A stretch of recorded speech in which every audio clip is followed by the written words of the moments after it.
that our membership figures stood at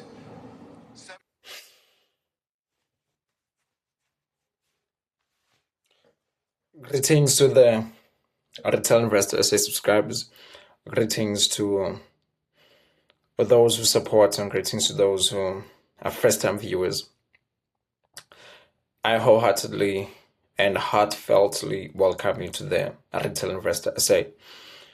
In this channel, in this show, we seek to help retail investors, beginner investors become wealthy and rich.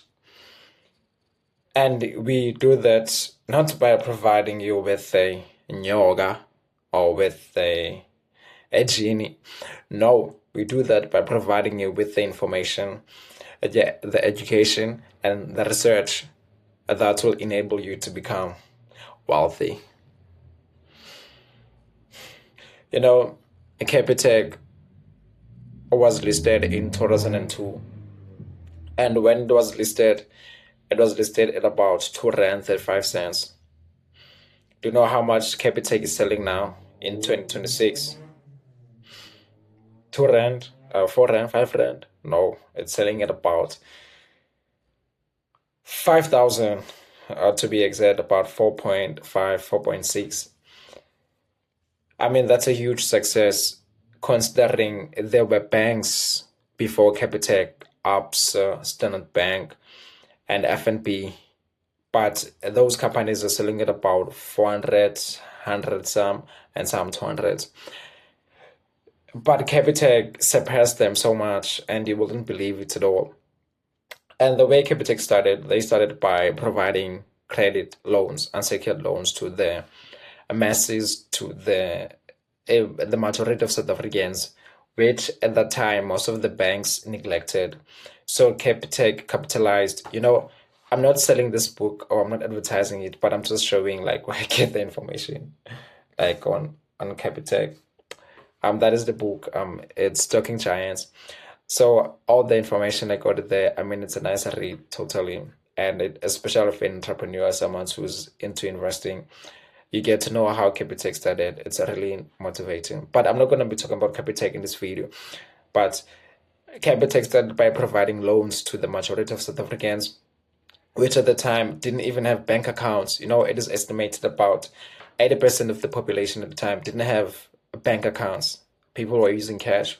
So Capitec came into the space, capitalized it, and it became a huge success. Even now, it's still celebrated as one of even in the world, it's in the top 10 of huge successes. And one of the companies that has made many millionaires in South Africa. But there's another company which is Finbond.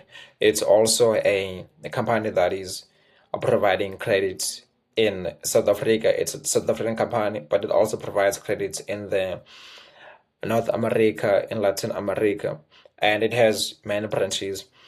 And the reason why I'm bringing up this company is because, I mean, the scale at which they're going about, in a way, it seems similar to how Capitec started, because they were also providing unsecured loans, and this company is also doing that, and it's selling at around 1 rand, 114 rands. And I did mention at the beginning of the video that Capitec started selling at about 2 rands. So am I saying this is the next Capitec? Well, I don't know. Maybe it might or it might not be. But what happens is that when companies, I mean, the huge investment companies, see a potential company that might really give a huge return on their investments, they buy those companies, and as a result, the share price goes up. Just for educational purposes, the reason why share price is going up is because there are many buyers of the share, and the reason why share price goes down is because there are less buyers of that share, or let me rather say there are many sellers of that share. And the money that moves shares is the money from the big investment companies, the banks, and the asset managers, the asset holding companies. So what if maybe Finbond becomes the next Capitec? I don't know, but at least now I've told you. And I know that it's always easy to do wrong things in a way. I mean, for instance, it's always easy to have debt, like debt, and it's always easy to spend. No one ever prays that God help me spend. No, we have to pray that God please help me make money. But no one ever prays that God's help me spend because it comes easy. The same as with going and taking debt. It comes easy. You go and take debt. You don't pray that God help me to take debt.